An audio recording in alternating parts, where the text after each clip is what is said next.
All right, it is 2025, the 15th of September. Yeah, I already said it was 15th of September 2025, approximately 4:30 p.m. Now, we're going to be starting with the 3.3 exercises. Starting with 3.3-1, we are asked to, we have show that if f of n and g of n are monotonically increasing functions,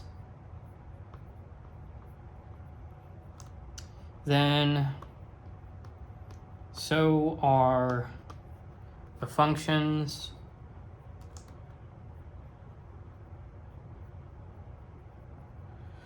f of n plus g of n and f of g of n, and if f of n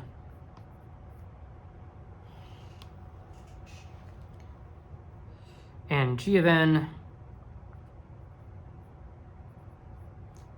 are, in addition, non-negative,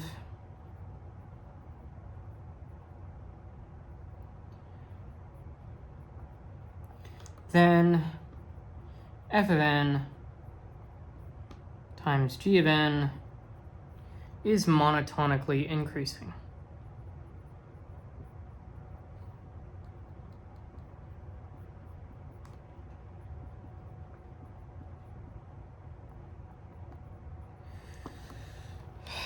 So let's approach this with some intuition here. Monotonically increasing means larger inputs never decrease the value. Sums of non-decreasing things remain non-decreasing. For compositions, if g never goes down and f never goes down, then feeding f the outputs of g still never goes down. For products, non-negativity prevents a sign flip. Then we can bound f of m times g of m is less than or equal to f of n times g of n by stepping into monotone moves. So let's look at this a bit more rigorously. So let me just, there we go, carton that off. So let m be less than or equal to n throughout.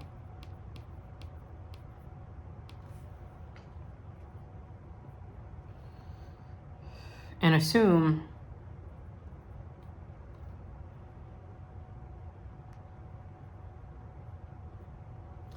f and g are monotonically increasing.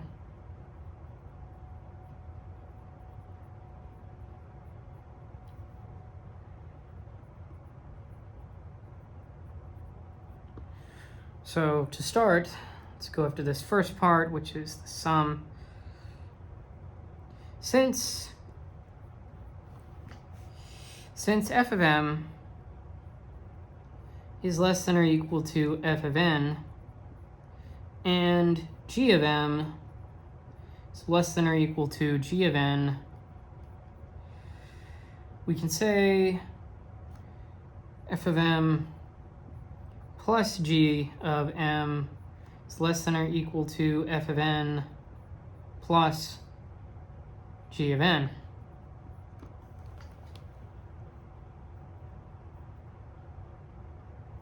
Thus, therefore, f of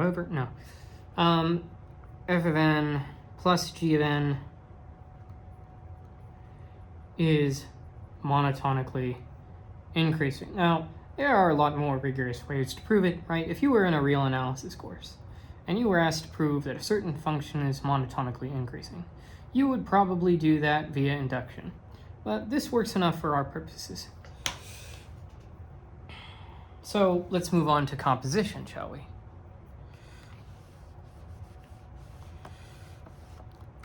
It's pretty cool, though, that there's this sort of subclass of knowledge.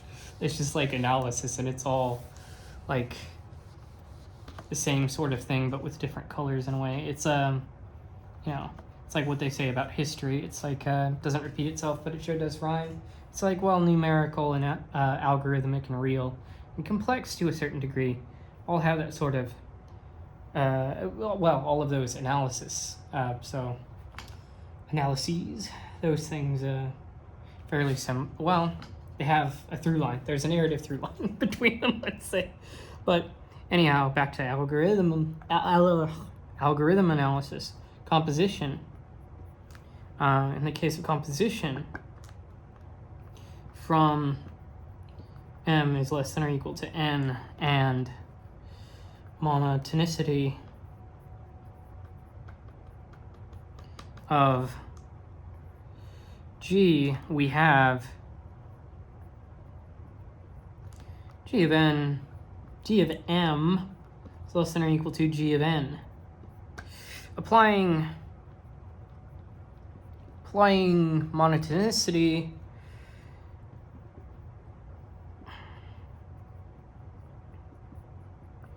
of f to these arguments,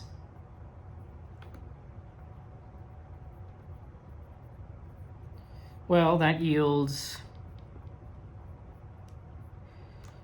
f of G of m is less than or equal to f of G of n. Hence, f of G is monotonically increasing.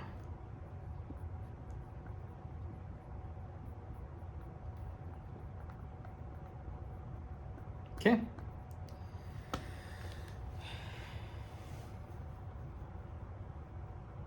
I suppose this works well enough, right?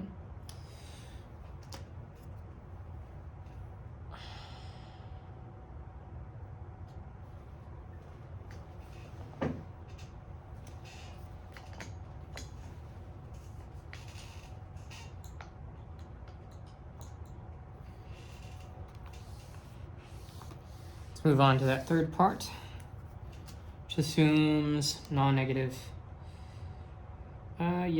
In addition or non-negative. So let's look at the product with non-negativity. It's positive 5, 0. Okay. Okay. Let's look at the with non-negativity.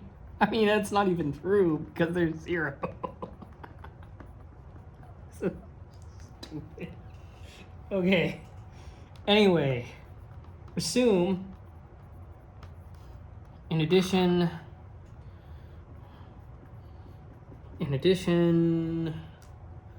f of k, yeah. F of k is greater than or equal to 0, and g of k is greater than or equal to 0 for all k. Let's assume that. Let's not make an ass out of you and me, and let's just assume that anyhow. But then f of m and g of m, f of m times g of m is less than or equal to f of n times g of n. And wait a second.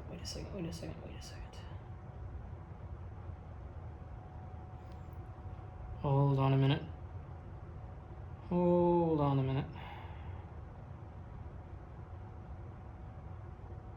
Let me think about this. Wait. No, we can't just say that. Okay, so f of m times g of m is less than or equal to f of n times g of m. Since f of m is less than or equal to f of n, and g of m is greater than or equal to 0. And let's, we have f of n times g of m is less than or equal to f of n times g of n, since g of m is less than or equal to g of n, and f of n is greater than 0. Now, combining these two, chaining the inequalities, it's a better way of saying it, chaining the inequalities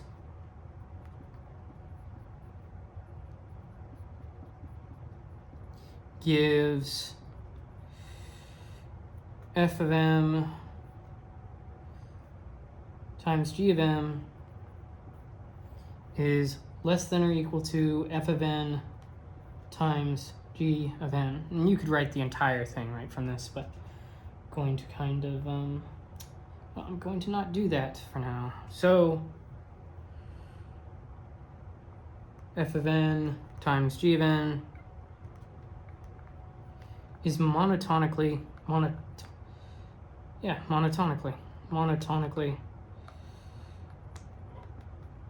increasing. I was wondering if I was saying that correctly.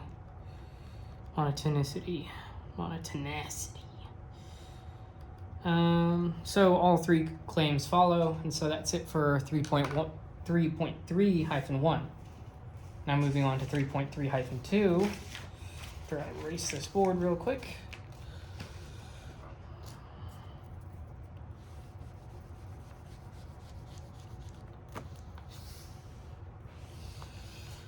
So for 3.3-2, what do we have? Well, for 3.3-2,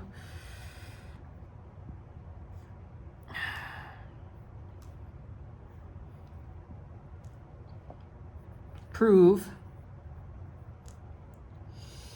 that floor function of alpha times n plus the floor function, the ceiling function of open parentheses 1 minus alpha close parentheses times n is equal to n for any integer n and real number alpha, with 0 being less than or equal to alpha being less than or equal to 1. Okay? Now, intuitively, we'd write n as the sum alpha times n plus open parentheses 1 minus alpha close parentheses times n. The fractional parts of these two numbers are complementary. So rounding the first down and the second up exactly fills the gap, right? So, we looked at the definition of the floor and ceiling function, and one of the properties is very similar to this. This is just going to be one of those with a little more extra steps, right? So, oh my gosh, you write on a surface and then you try to write on it again, it unwrites the thing. It's crazy. Oh my gosh, okay. I gotta stop doing that.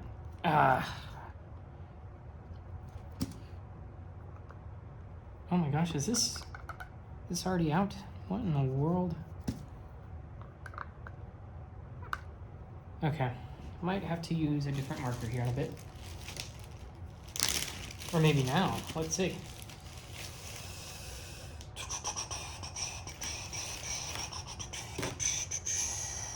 Okay, so nope, we're gonna have to use a different marker, aren't we? Gosh, freaking dang it. Okay. Anyhow. Knew it. So let's let x equal alpha times n, right? And m is equal to n, so m is an integer. M is an integer, which is important. It's exactly what we want. So by the definition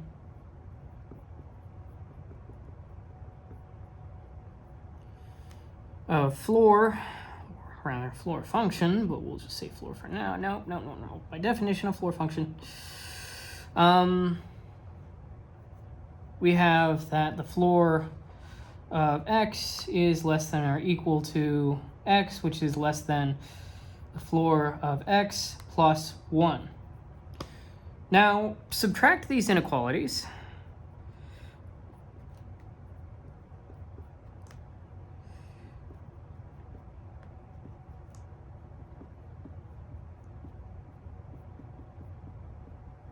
From M to obtain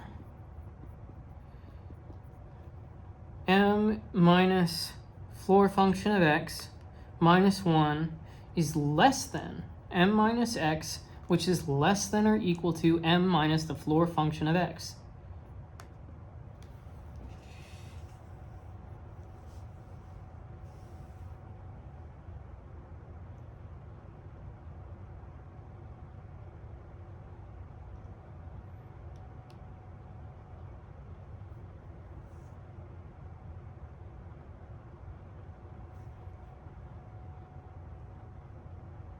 All right. Now, since the right endpoint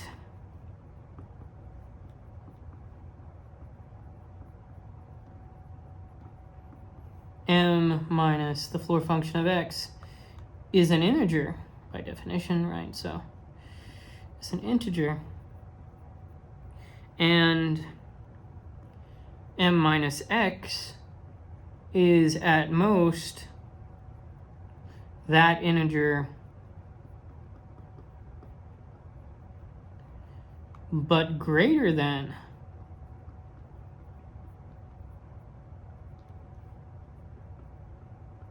the preceding integer,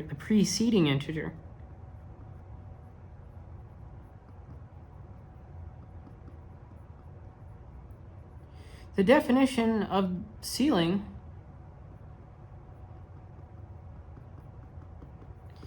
I'll just go ahead and go with, no, I can't. I've got to commit to the bit. The definition of ceiling function yields ceiling m minus x, ceiling function of m minus x, is equal to m minus the floor function of x. So, well, I gotta erase the board. Or do I? Do I? So, let's see here. So, floor function of x plus ceiling function m minus x. Ceiling function of m minus x is equal to the floor function of x plus, open parentheses, m minus the floor function of x, close parentheses, which is equal to m, which is equal to n. Now I have to erase the board. Okay.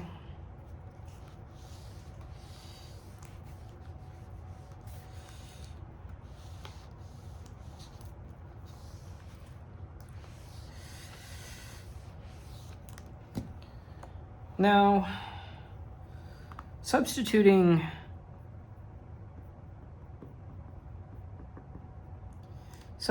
back x is equal to alpha times n proves floor function of alpha n, alpha times n, plus ceiling function, right, so ceiling function 1, open parentheses, 1 minus alpha, close parentheses, times n is equal to n. And this is not really needed, but it's still satisfied that 0 is less than or equal to alpha, which is less than or equal to 1. For the identity, it's not really needed, but it's still there. Okay, now let's move on to 3.3 hyphen, oh, wait. Yes, 3.3 hyphen 3. What we'll need to do. There is a long list of equations, man. You know, that's in there. That's in the book. That's in 3.3. We all saw it. I watched it happen. I saw it happen. Don't tell me it didn't happen. But, let's see. 3.3-3. Yeah, I don't know what it is, but books kind of do this annoying thing where they're like, use this equation, which I'll reference to, and won't actually put down here. And it's like, dude, just put down the equation. Like, tell me it's an equation that's in the book, sure. But actually, like, put it down with the exercise. Don't be lazy whenever it comes to that stuff, yeah. Say Levy. Okay. 3.3-3. So, use equation 3.14159, no, just 3.14, or other means, by other means, or by other means is politics. But to show that, open parentheses, n plus little o of n, close parentheses to the k is equal to theta of n to the k. For any real constant k.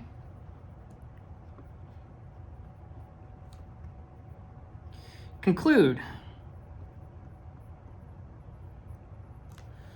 that the floor function of n to the floor function of n, that to the power k, is equal to theta of n to the k, and ceiling function n, that to the k, is also equal to theta to the n, theta of n to the k, I mean to say. And what was it? What was 3.4? That was just so difficult to just sort of reprint right there. Now, what was it? It's just the most difficult thing the world has ever seen to write. Well, it's 1 plus x is less than or equal to e to the x. You see what I mean? It's like, it's not, I don't know. I'm making mountains out of molehills here, but it's whatever. Okay, so intuitively, adding little o of n to n means adding something much smaller than n to itself. When you raise, talk about making mountains out of molehills. But anyway, when you raise, open parentheses, n plus little o of n to the kth power, the lower ordered term contributes only lower ordered growth compared to n to the k. So, open parentheses, n plus little o of n, close parentheses to the k, grows at the same rate as n to the k. For floor and ceiling, the difference from n is at most 1, which is negligible compared to n for large n. So let's look at that a bit more rigorously, right? So let's let epsilon of n equal little o of n. I see. So that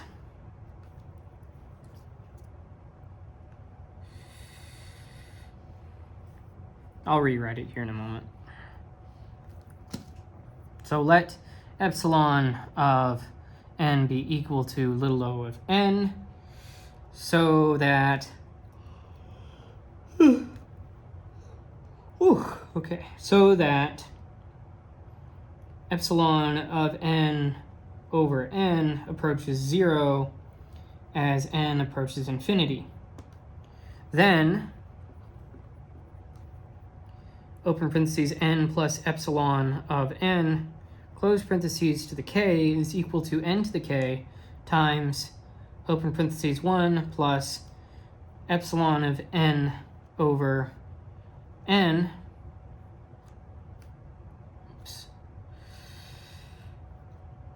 close parentheses to the k.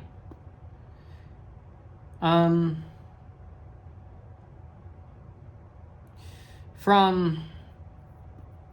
equation 3.14,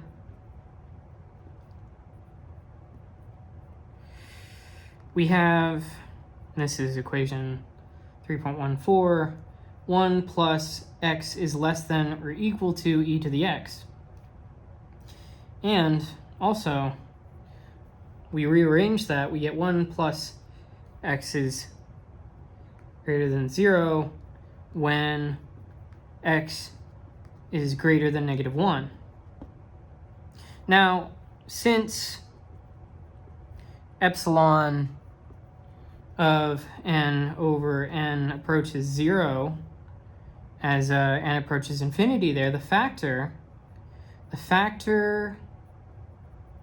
of 1 plus epsilon of n over n close parentheses to the k is bounded